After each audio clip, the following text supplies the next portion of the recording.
So I've been planning on making a whiskey still for a couple of months now, and I just started fabrication and a couple of friends said, hey, we'd like to see a video of that. So first YouTube video. I have to play catch up because I've already begun fabrication on the pot, the kettle of the still here. It started out as just a standard stock pot like this.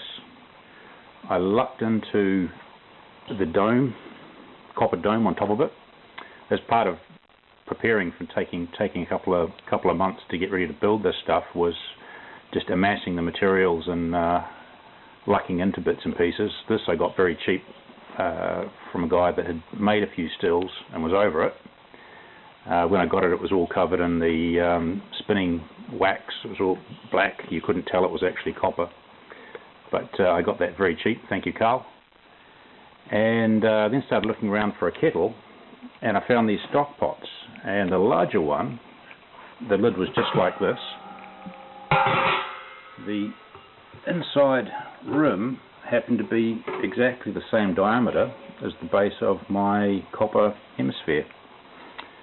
So I was able to silver solder that in using 2020 lead-free silver solder.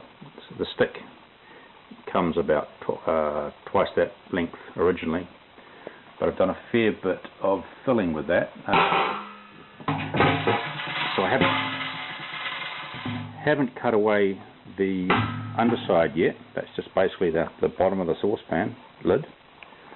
What I'll do is I'll get in here with a slitting disc, cut that away out, and then die grind it back so it's flush with the copper hemisphere.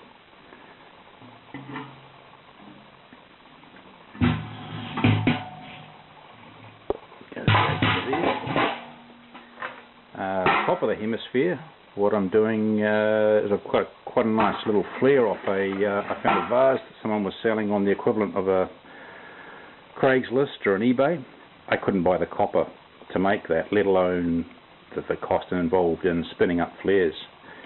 There's potentially 3 flares in there that I could use. I could make 3 separate still heads, and there's also another part of it which could be, I don't know, a gin head for a gin still. I've popped the first flare I wanted off the top.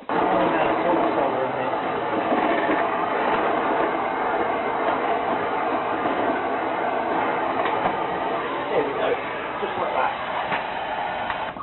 So easy, buddy. I can anyone would think we know what we're doing.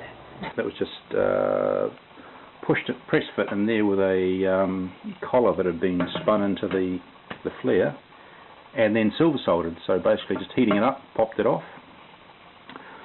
And that will be, when I've cut it back and curve matched, will be the flare on the top of the the kettle that then goes into my column for the still. Now the column is going to be using tri-clamps, and that will fit inside there once I've cut it back a bit. I've gone for tri-clamp fastenings because I'm starting off with a whiskey still, so I want to have just a straight pot still with a column going out into possibly a thumper and then a condenser, worm condenser. But at some stage I want to take the top off and mess around possibly a reflux column, but definitely some bubble plates, and see what I can do with that. I could potentially make up the bubble plates from scratch with what I can do. And tri-clamp, I think in the States they're called tri-clover fastenings. Tri-clamp fastenings allow me to do that very, very quickly. I'm not dedicated to doing one thing with one still. I can mix and match and play around. The column of the still, I've got this piece of 4-inch copper pipe, which is a bit of a beast. I'll probably cut that in half. Half of that will be the column, and the other half I'll turn into a thumper, a doubler. And the nice thing with the copper fastenings here and the tri-clamp fastenings, the stainless steel outside diameter is the inside diameter of all the pipes, and that goes for 4-inch, 2-inch, whatever you're buying. The stainless steel equivalent is just slightly mismatched, so I could sweat one inside the other and then silver solder the two together, and that will just sit on top of that fella. Now for my the head of my still, I've ended up having to go with stainless, predominantly because the copper fittings are usually quite heavy, a lot heavier than I wanted to deal with. Whereas stainless is quite easy here. Where the country I'm in is primarily a dairy agricultural country, so dairy fastenings and dairy equipment, fittings and plumbing is all readily available. There's my tri-clamp, 4-inch tri-clamp that just goes onto a 4-inch stainless elbow. Now we'll have to TIG weld these, and I've got access to a TIG welder tomorrow, a TIG welder and a pipe bender. Unfortunately I won't be able to film any of that because it's in a commercial factory.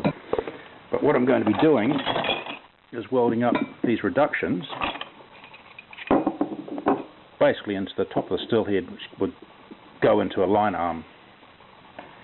So those, and then I've got a 2-inch tri-clamp that I'll cut into the head there, and that will allow me to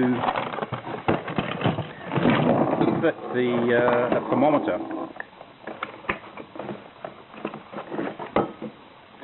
I've got a threaded cylinder that the collar that the thermometer threads into, and I'll put that into a plate cap for the tri-clamp fitting, which will just get TIG welded into there.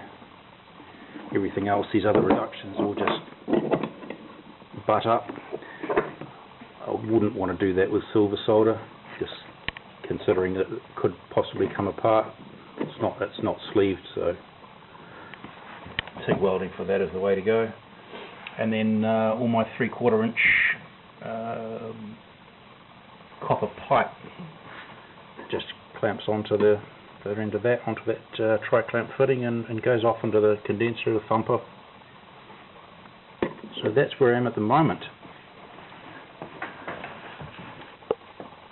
I'll come back tomorrow after I've got this stuff welded together and show you where we're at then.